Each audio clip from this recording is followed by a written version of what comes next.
We have now gotten to the point in the 2024 college football season where quarterbacks have taken over and some have completely fallen behind. Today, I want to talk about 10 quarterbacks who I think should enter the transfer portal here in a couple of weeks. I'm not quite sure when it opens, but usually it happens sometime in December, and all 10 of these guys should enter the transfer portal and find a new school. Whether that's because they fell behind on the depth chart, or because the quarterback room for 2025 is too crowded, nevertheless, it doesn't matter, as today we're going to talk about 10 examples and 10 guys who I think should enter that portal. But before we get started, if you're a big fan of college football, be sure to subscribe to the channel, leave a like if you want to support today's video, and let me know what player, team, topic, or situation I can cover next. Now let's get started and talk about 10 quarterbacks who should enter the 2025 transfer portal. I don't know if there's been a 5-star quarterback who's had a tougher year than Jackson Arnold. He was anointed the savior and next man up for Oklahoma after Dillon Gabriel ended up leaving for Oregon. Jackson Arnold was a huge recruit coming out of Denton Guyer High School, and in his 2 years as a starter, he had over 7,000 passing yards and 67 touchdowns, while also rushing for nearly 2,000 yards and 36 scores as well. Jackson Arnold had pretty much everything going for him, as according to 24/7 Sports, he was a 5-star recruit, the number 4 quarterback, and the 10th overall player in the class of 2023.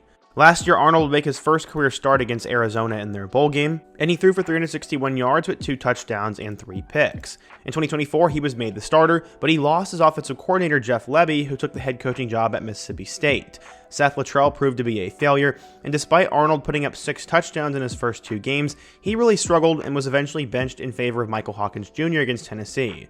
Since then, him and Hawkins have gone back and forth, and Arnold played really bad last week against number 24 Missouri. While he did have a trick play touchdown that really helped him at the end of the game, Arnold ultimately did not have a single touchdown, went 15 of 24 from the field, and ended up fumbling the ball to Zion Young, and one of their rivals, Mizzou, beat them because of that. Arnold has clearly regressed in 2024, and I think he should enter the transfer portal and go over to Mississippi State and join Jeff Lebby. Currently, Ohio State starting quarterback is Will Howard, but what the heck is going to happen next year? Ohio State currently has a logjam at the quarterback spot, as Devin Brown, Lincoln Keenholz, Aaron Nolan, Julian Sayin, and Tavian St. Clair on paper could be in that quarterback room next year. There is definitely not enough snaps to go around for all of them, and I think one of Keenholz or Brown will enter the portal, but the guy I think should enter the portal is Aaron Nolan. Coming out of Langston Hughes High School in Georgia, Aaron Nolan put up insane stats his last 2 years in high school. He threw for over 10,000 yards and 100 touchdowns in high school, which included a 4,000-yard, 55-touchdown season as a junior. Because of that, Nolan became a huge deal and was a 4-star recruit, the number 7 quarterback, and the 61st best player in the class of 2024. Nolan was supposed to be the guy for Ohio State in the class of 2024, but they brought in Julian Sayin, a 5-star, in the transfer portal after Nick Saban retired. From what I've heard, it looks like Julian Sayin will probably be the guy they move with going forwards, and Tavian St. Clair is a 5-star quarterback in the class of 2025. To me, Aaron Nolan is very talented, but I don't know if it's worth trying to fight St. Clair and Sayin, and Nolan should just transfer somewhere else like Georgia Tech, who will need a new quarterback after Haynes King, or definitely some other high-profile school that will give him a chance, and he should do it now instead of later while his stock is very high. Another guy similar to Jackson Arnold was Connor Weigman. He ended up being a 5-star recruit coming out of high school, as he was ranked as the number 3 quarterback and the 22nd best player in the class of 2022, as he had a crazy high school career at Bridgeland High School in Texas. As a senior, he had over 3,000 yards, and everyone was excited to see what he could do at A&M. Weigman ended up playing a little bit at the end of 2022, throwing for 896 yards and 8 touchdowns, and then began the year in 2023, but ended up getting hurt. In both of those years, he threw for just under 1,000 yards and 8 touchdowns. Going into 2024, Weigman was seen as a potential top 10 pick and a future franchise quarterback, and more importantly, the savior for Mike Elko. Weigman struggled horrifically in that game against Notre Dame, and besides one decent matchup against Mizzou, Weigman has been terrible and was eventually benched in favor of Marcel Reed. So far this year, Weigman has 782 yards with 3 touchdowns and 4 picks, and his stock has never been more dead. In terms of the future, it looks like Marcel Reed is probably going to be the guy, and they also have 5-star quarterback Husan Longstreet coming in 2025. So in my opinion, Weigman should enter the portal and go somewhere else for the next 2 years, and try and save his career like Haynes King did. The next guy I want to talk about is Brady Allen. Coming out of Gibson Southern High School near Evansville, Indiana, Brady Allen became one of the best quarterbacks in Indiana high school football history, as he was Mr. Football, and according to 24/7 Sports, was the number 10 quarterback, a 4-star recruit, and the 223rd best player in the class of 2022. This came after a terrific career at Gibson Southern, as in total he had 11,918 yards, which ranks second all-time in the state of Indiana, and also had 149 touchdowns. Brady Allen looked like the next big thing, but unfortunately he would enroll at Purdue and was stuck behind Aiden O'Connell at first. He then decided to follow Jeff Brom over to Louisville, but so far in his 2 years, he has not played a single snap. So far, Brady Allen has taken 4 snaps in 3 years, and for a blue chip quarterback, he is running out of time. According to Louisville fans, Pierce Clarkson is the quarterback of the future in 2025, so Brady Allen, in my opinion, needs to enter the transfer portal. Maybe he could go back to Purdue, as they're in a dark spot, maybe he could go to another Power 5 school, or maybe he will have to drop down to the Group of 5 level and put up big numbers there. Either way, Brady Allen is running out of time, and I think he should hop in the portal. Another guy who is running out of time is Ty Thompson. At one point coming out of Mesquite High School, Thompson was seen as the next big thing in college football. At one point he was listed as a 5-star recruit, but the consensus had him ranked as a top 100 player. Originally, Thompson would decide to go over to Oregon, but he would be stuck as a backup for 3 years there. Part of that was because of Bo Nix, but in his final year, Thompson ended up passing for 297 yards and 4 touchdowns. At 6'4" with a great arm, Thompson was looking to transfer to a school where he could play right away. He ended up going to Tulane for the 2024 season, but true freshman Darian Mensah has taken over, and it looks like he'll be the guy for the next 2 years. Thompson right now is once again holding the clipboard, and he is running out of time. For his last year of eligibility, I think he should enter the portal a second time and find a new school. To me, one of the weirdest stories in 2024 so far has been Preston Stone.